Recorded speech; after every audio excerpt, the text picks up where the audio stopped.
用台语学汉语第37集。役团曰：上古吉神离地，后世圣人役之以斯客。此乃仓颉造字之始岁。但此吉神文并非汉字之起源，而是另一种已消失之新文字系统。这集特别来介绍一篇文章，是甲骨先生伫顶一集36集的留言，特别整理来读一遍，甲大家分享。甲骨先生伫留言区有真侪字根字义的精彩解说，比我制作的内容更加精彩。走过路过，不要错过哦！继续来文章的内容。真正汉字皆由甲骨文演化而来，也只有同一人才是汉字之始创者。何以所本？请看以下之分析。中国伫上古时期就有三皇五帝之说，而三皇五帝是如何取名的呢？主要是后人依据这个传说中的帝皇实际认为伊的重要成就，再把功绩甲名义组合成一个相称的汉字，也就是所谓的堆字。例如，燧人氏是正木取火的谥号，神农氏是松柏草的谥号，等等。因这个史前帝皇毕竟是神话人物，我就举证几个史记所推崇的圣王帝君为例。这个人拢是死后由后人根据其生前的功名所生塑成的汉字，表示后人对前人的感念甲崇敬。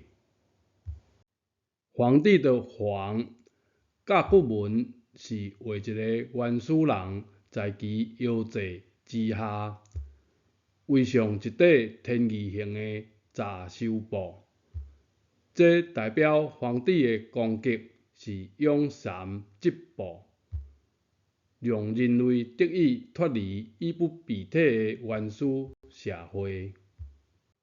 黄、阴、黄取非颜色也，而是指遮掩、昏暗之意。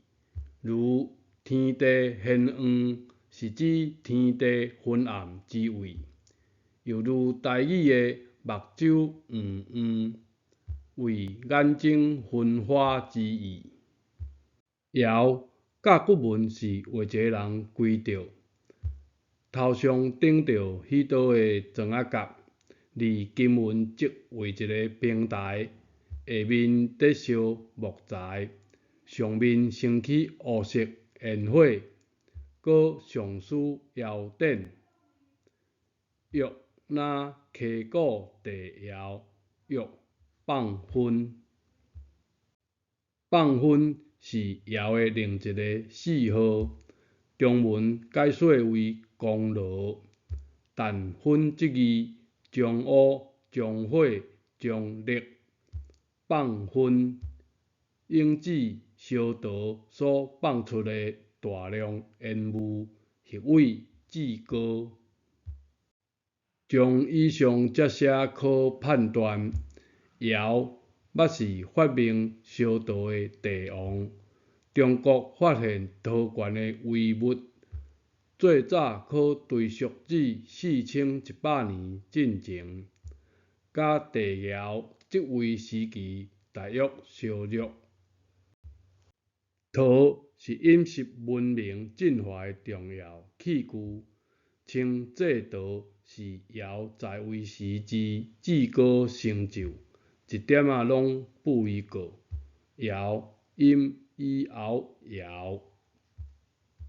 舜在甲骨文中是将夏姓、将庚、将揣顺音顺斯温顺右下音哼啊哈靠呀，揣音此外揣合此温春卡扭伤是呀。顺本意是外有爻离子单子的协拍，内有奇母甲弟弟的含害。虽然内外交迫，命运多舛，但伊仁慈善良、聪明机智，最终化险为夷，赢得世人的赞赏。同时，伊后来也被列24孝之一，是最高道德的表率。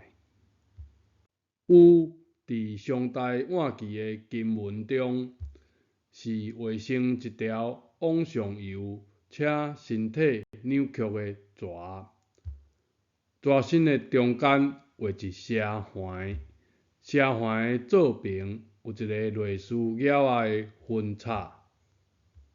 这蛇身代表蜿蜒的河流，蛇等于流，音落幽流，中间蛇环表示主流被破分为支流，左代表无重要，蛇表示活地。